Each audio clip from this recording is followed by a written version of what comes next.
Hi friends, welcome to my YouTube channel. ಸ್ನೇಹಿತರೆ, ನೀವೇನಾದರೂ ration ಕಾರ್ಡನ್ನು, ಅದರಲ್ಲೂ ಕೂಡ BPL ರೇಷನ್ ಕಾರ್ಡನ್ನು ಪಡ್ಕೋಬೇಕು ಅಂದ್ಕೊಂಡಿದ್ರೆ ಕಡ್ಡಾಯವಾಗಿ ಈ ಒಂದು ರಾಜ್ಯ ಸರ್ಕಾರ ಜಾರಿಗೆ ತಂದಿರತಕ್ಕಂತಹ ಈ ಒಂದು 6 ರೂಲ್ಸ್ಗಳನ್ನು ನೀವು ಪಾಲನೆ ಮಾಡಬೇಕಾಗತ್ತೆ. ಒಂದು ವೇಳೆ ಈ 6 ರೂಲ್ಸ್ಗಳನ್ನು ನೀವು ಫಾಲೋ ಮಾಡಿದರೆ ಮಾತ್ರ ನೀವು ಈ ಒಂದು BPL ರೇಷನ್ ಕಾರ್ಡಿಗೆ ನೀವು ಅರ್ಜಿಯನ್ನು ಸಲ್ಲಿಸಬಹುದು. ಹಾಗಾದರೆ ನೀವು ಹೊಸದಾಗಿ BPL ರೇಷನ್ ಕಾರ್ಡಿಗೆ ಅರ್ಜಿಯನ್ನು ಸಲ್ಲಿಸಬೇಕಾದ್ರೆ ಯಾವ ರೀತಿಯಾಗಿ ನಾವು ಅರ್ಜಿಯನ್ನು ಸಲ್ಲಿಸಬೇಕು, ಜೊತೆಗೆ ಅರ್ಜಿ ಹಾಕಲು ಯಾವಾಗ ಒಂದು ಅವಕಾಶವನ್ನು ನೀಡಲಾಗುತ್ತೆ ಮತ್ತು ಯಾವ ಯಾವ ದಾಖಲೆಗಳು ಈ ಒಂದು ಹೊಸದಾಗಿ ಅರ್ಜಿಯನ್ನು ಸಲ್ಲಿಸಬೇಕಾದ್ರೆ ಬೇಕಾಗುತ್ತೆ ಅನ್ನೋದನ್ನು ಈ ಒಂದು ವಿಡಿಯೋದ ಮೂಲಕ ನೀವು ತಿಳ್ಕೋಬಹುದು. ಸ್ನೇಹಿತರೆ, ಈ ಒಂದು ಚಾನಲನ್ನು ನೀವು ಫಸ್ಟ್ ಟೈಮ್ ನೋಡ್ತಿದ್ರೆ ದಯವಿಟ್ಟು ನಮ್ಮ ಈ ಒಂದು ಚಾನಲನ್ನು ಸಬ್ಸ್ಕ್ರೈಬ್ ಮಾಡಿ ಮತ್ತು ಪಕ್ಕದಲ್ಲಿರ್ತಕ್ಕಂತಹ ಬೆಲ್ ಬಟನನ್ನು ಪ್ರೆಸ್ ಮಾಡೋದ್ರ ಮೂಲಕ ನಾನು ಹೊಸದಾಗಿ ಪೋಸ್ಟ್ ಮಾಡುವಂಥ ಎಲ್ಲ ವಿಡಿಯೋಗಳ ಒಂದು ನೋಟಿಫಿಕೇಷನನ್ನು ನೀವು ಪಡ್ಕೋಬೋದು.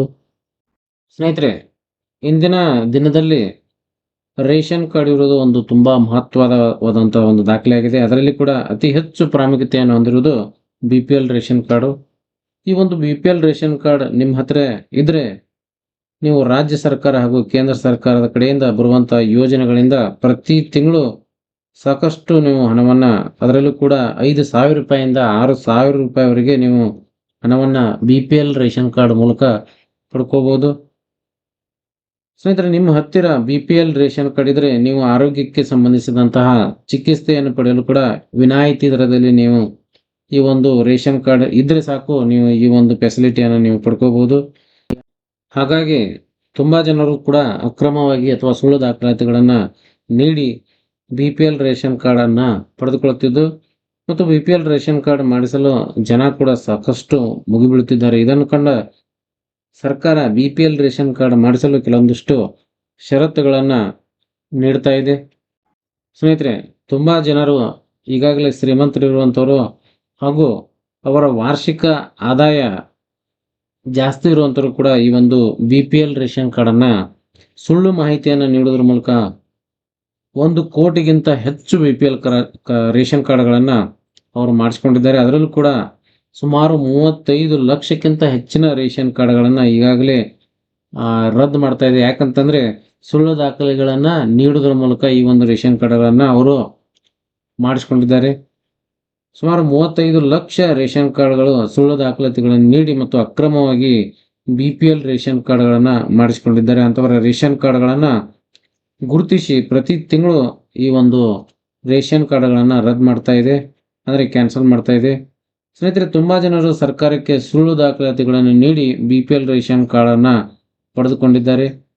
ತುಂಬ ಜನರು ಶ್ರೀಮಂತರು ಅಥವಾ ಐಷಾರಾಮಿ ಜೀವನವನ್ನು ನಡೆಸುತ್ತಿರುವಂತಹ ಕುಟುಂಬಗಳು ಕೂಡ ಈ ಒಂದು BPL ರೇಷನ್ ಕಾರ್ಡ್ಗಳನ್ನು ಮಾಡಿಸಿರ್ತಾರೆ. ಹಾಗಾಗಿ ನಮ್ಮ ರಾಜ್ಯ ಸರ್ಕಾರ ಈ ಒಂದು ಆ್ಯಕ್ಚುಲಿ ಫಲಾನುಭವಿಗಳು ಯಾರಿದ್ದಾರೆ ಅವರಿಗೆ ಈ ಒಂದು ರೇಷನ್ ಕಾರ್ಡ್ ಮುಟ್ಲಿ ಅನ್ನೋ ಒಂದು ಉದ್ದೇಶದಿಂದ ಒಂದು ಹೊಸ 6 ರೂಲ್ಸ್ಗಳನ್ನು ಜಾರಿಗೆ ತರೋದ್ರ ಮೂಲಕ ನಿಜವಾದ ಫಲಾನುಭವಿಗಳಿಗೆ ಈ ಒಂದು ರೇಷನ್ ಕಾರ್ಡ್ ಮುಟ್ಟಬೇಕು ಅನ್ನೋದು ಸರ್ಕಾರದ ಒಂದು ಉದ್ದೇಶ.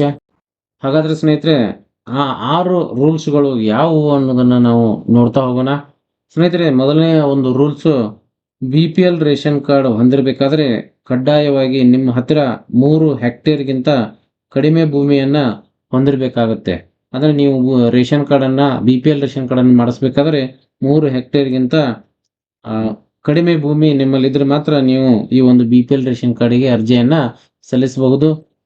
ಸ್ನೇಹಿತರೆ, ಇನ್ನು ಎರಡನೆಯ ಒಂದು ರೂಲ್ಸನ್ನು ನಾವು ನೋಡೋದಾದರೆ, BPL ರೇಷನ್ ಕಾರ್ಡ್ ಹೊಂದಲು ನಗರ ಪ್ರದೇಶದಲ್ಲಿ ವಾಸ ಮಾಡುವಂತಹ ಜನರು 1,000 ಅಡಿಗಿಂತ, ಅಂದರೆ 1,000 ಸ್ಕ್ವೇರ್ ಫೀಟ್ಗಿಂತ ಹೆಚ್ಚು ಜಾಗವನ್ನು ಹೊಂದಿರಬಾರದು ಮತ್ತು ವಾಸ ಮಾಡಲು ದೊಡ್ಡ ಮನೆ ಹೊಂದಿರಬಾರದು. ಅಂದರೆ ಮಾತ್ರ ನಿಮಗೆ BPL ರೇಷನ್ ಕಾರ್ಡ್ ಸಿಗುತ್ತೆ. ಇನ್ನು ಮೂರನೆಯ ಒಂದು ರೂಲ್ಸನ್ನು ನಾವು ನೋಡೋದಾದರೆ, BPL ರೇಷನ್ ಕಾರ್ಡ್ ಪಡೆಯಲು ಬಯಸುವಂತಹ ಕುಟುಂಬದಲ್ಲಿ ಯಾವುದೇ ವ್ಯಕ್ತಿ ಅಥವಾ ಮಹಿಳೆ ಸರ್ಕಾರಿ ನೌಕರಿಯನ್ನು ಹೊಂದಿರಬಾರದು.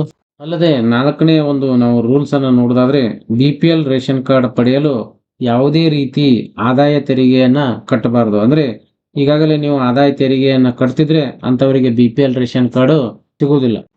ಇನ್ನು BPL ರೇಷನ್ ಕಾರ್ಡನ್ನು ಪಡೆಯಲು ಬಯಸುವಂಥ ವ್ಯಕ್ತಿ ಅಥವಾ ಕುಟುಂಬದಲ್ಲಿ ಸ್ವಂತ ಬಳಕೆಗಾಗಿ ವೈಟ್ ಬೋರ್ಡ್ ಕಾರ್ ಅಥವಾ ಇತರ ವಾಹನವನ್ನು ಅವರು ಹೊಂದಿದ್ರೆ ಮಾತ್ರ ರೇಷನ್ ಕಾರ್ಡನ್ನು ಪಡೆದುಕೊಳ್ಳಲು ಸಾಧ್ಯವಿಲ್ಲ. ಅದೇ ರೀತಿ 6ನೇ ಒಂದು ನಾವು ರೂಲ್ಸನ್ನು ನೋಡೋದಾದ್ರೆ BPL ರೇಷನ್ ಕಾರ್ಡ್ ಪಡೆಯಲು ಬಯಸುವಂಥ ಕುಟುಂಬದ ವಾರ್ಷಿಕ ಆದಾಯ 1,50,000ಗಿಂತ ಕೆಳಗಡೆ ಇರಬೇಕು. ಸ್ನೇಹಿತರೆ, ಇದಿಷ್ಟು ಸರ್ಕಾರ ಜಾರಿಗೆ ತಂದಿರತಕ್ಕಂಥ 6 ರೂಲ್ಸ್ಗಳು. ಇದು ಕೂಡ ನೀವು ಹೊಸ BPL ರೇಷನ್ ಕಾರ್ಡನ್ನು ಪಡ್ಕೋಬೇಕಾದ್ರೆ, ಇನ್ನು ಈ ಒಂದು BPL ರೇಷನ್ ಕಾರ್ಡ್ಗೆ ನೀವು ಅರ್ಜಿಯನ್ನು ಹಾಕಬೇಕು ಅಂತಂದರೆ ಯಾವ ಯಾವ ದಾಖಲಾತಿಗಳು ನಿಮ್ಮಲ್ಲಿ ಇರಬೇಕು ಅನ್ನೋದನ್ನು ನೋಡೋದಾದರೆ, ಮೊದಲನೇದಾಗಿ ಆದಾಯ ಪ್ರಮಾಣ ಪತ್ರವನ್ನು ನೀವು ಹೊಂದಿರಬೇಕು. ಅದು ಕೂಡ 1,50,000 ನಿಮ್ಮ ಆದಾಯ ಕೆಳಗಡೆ ಇರಬೇಕು. ಇನ್ನು ಜಾತಿ ಪ್ರಮಾಣ ಪತ್ರವನ್ನು ನೀವು ನೀಡಬೇಕಾಗತ್ತೆ. ಅದರಲ್ಲಿ ಕೂಡ ಆಧಾರ್ ಕಾರ್ಡನ್ನು ಕೂಡ ನೀವು ನೀಡಬೇಕಾಗತ್ತೆ. ಇನ್ನು ಜನನ ಪ್ರಮಾಣ ಪತ್ರವನ್ನು ನೀವು ನೀಡಬೇಕಾಗತ್ತೆ. ಜೊತೆಗೆ ಆಧಾರ್ ಕಾರ್ಡ್ಗೆ ಲಿಂಕ್ ಇರತಕ್ಕಂತಹ ಮೊಬೈಲ್ ನಂಬರನ್ನು ಕೂಡ ನೀವು ಇಲ್ಲಿ ಕೊಡಬೇಕಾಗತ್ತೆ. ಅದರ ಜೊತೆಗೆ ಇತ್ತೀಚಿನ ಒಂದು ಭಾವಚಿತ್ರವನ್ನು ನೀವು ನೀಡೋದ್ರ ಮೂಲಕ ಈ ಒಂದು ರೇಷನ್ ಕಾರ್ಡ್ಗೆ ನೀವು ಅರ್ಜಿಯನ್ನು ಸಲ್ಲಿಸಬಹುದು. ಸ್ನೇಹಿತರೆ, ರೇಷನ್ ಕಾರ್ಡ್ಗೆ ನೀವು ಕೂಡ ಅರ್ಜಿಯನ್ನು ಸಲ್ಲಿಸಬೇಕು ಅಂತಂದರೆ ಯಾವ ದಿನಾಂಕ ಈ ಒಂದು ರೇಷನ್ ಕಾರ್ಡ್ಗೆ ನೀವು ಅರ್ಜಿಯನ್ನು ಸಲ್ಲಿಸಲು ಪ್ರಾರಂಭ ಆಗುತ್ತೆ ಅನ್ನೋದನ್ನು ನಾವು ನೋಡೋದಾದರೆ, ಸ್ನೇಹಿತರೆ, ಈಗಾಗಲೇ ರೇಷನ್ ಕಾರ್ಡಿಗೆ ಅರ್ಜಿಯನ್ನು ಸಲ್ಲಿಸಬೇಕಾದ್ರೆ ಫೆಬ್ರವರಿ ತಿಂಗಳು ಅಥವಾ ಮೇ ತಿಂಗಳು, ಮಾರ್ಚ್ ತಿಂಗಳಲ್ಲಿ ಈಗಾಗಲೇ ಅವಕಾಶವನ್ನು ನೀಡಲಾಗುತ್ತೆ. ಆದರೆ ಈ ಒಂದು ತಿಂಗಳಿನಲ್ಲಿ ಕೂಡ ರೇಷನ್ ಕಾರ್ಡಿಗೆ ಹೊಸದಾಗಿ ಕೂಡ ರೇಷನ್ ಕಾರ್ಡಿಗೆ ನೀವು ಅರ್ಜಿಯನ್ನು ಸಲ್ಲಿಸಬೇಕಾದ್ರೆ ಒಂದು ಮಾಹಿತಿ ಪ್ರಕಾರ ಜೂನ್ 21ನೇ ತಾರೀಕು ಈ ಒಂದು ವೆಬ್ಸೈಟ್ ಓಪನ್ ಆಗುತ್ತೆ. ನೀವು ಆ ದಿನಾಂಕದಂದು ಈ ಒಂದು ರೇಷನ್ ಕಾರ್ಡಿಗೆ ನೀವು ಅರ್ಜಿಯನ್ನು ಸಲ್ಲಿಸಬಹುದು. ಹಾಗಾದರೆ ಈ ಒಂದು ರೇಷನ್ ಕಾರ್ಡಿಗೆ ಅರ್ಜಿಯನ್ನು ನೀವು ಎಲ್ಲಿ ಸಲ್ಲಿಸಬೇಕು ಅನ್ನೋದನ್ನು ನೋಡೋದಾದರೆ, ಗ್ರಾಮೋನ್ ಕೇಂದ್ರ ಇದೆ. ಗ್ರಾಮೋನ್ ಕೇಂದ್ರದಲ್ಲಿ ನೀವು ಅರ್ಜಿಯನ್ನು ಸಲ್ಲಿಸಬಹುದು. ಕರ್ನಾಟಕ 1 ಇದೆ, ಬೆಂಗಳೂರು 1 ಇದೆ, ಬಾಪೂಜಿ ಸೇವಾ ಕೇಂದ್ರ ಇದೆ. ಜೊತೆಗೆ CSC ಕೇಂದ್ರಗಳಲ್ಲಿ ನೀವು ಈ ಒಂದು ರೇಷನ್ ಕಾರ್ಡಿಗೆ ಅರ್ಜಿಯನ್ನು ಸಲ್ಲಿಸಬಹುದು. ಸ್ನೇಹಿತರೆ, ಇದಿಷ್ಟು ರೇಷನ್ ಕಾರ್ಡಿಗೆ ಸಂಬಂಧಪಟ್ಟಂಥ ಒಂದು ಸರ್ಕಾರ ಜಾರಿಗೆ ತಂದಿರತಕ್ಕಂಥ ಒಂದು ಹೊಸ ರೂಲ್ಸ್ಗಳು. ಇದೇ ರೀತಿಯ ಸರ್ಕಾರದ ಒಂದು ಯಾವುದೇ ಮಾಹಿತಿ ಇರ್ಬೋದು, ಅದನ್ನು ತ್ವರಿತವಾಗಿ ಪಡ್ಕೋಬೇಕಂದ್ರೆ ದಯವಿಟ್ಟು ನನ್ನ ಈ ಒಂದು ಚಾನಲನ್ನು ಸಬ್ಸ್ಕ್ರೈಬ್ ಮಾಡಿ ಮತ್ತು ಸಪೋರ್ಟ್ ಮಾಡಿ ಅಂತ ಹೇಳ್ತಾ, ಮತ್ತೆ ಮುಂದಿನ ವಿಡಿಯೋದಲ್ಲಿ ಹೊಸ ಮಾಹಿತಿಯೊಂದಿಗೆ ಭೇಟಿ ಆಗ್ತೀನಿ. ಅಲ್ಲಿಯವರೆಗೆ ಎಲ್ಲರಿಗೂ ಧನ್ಯವಾದಗಳು.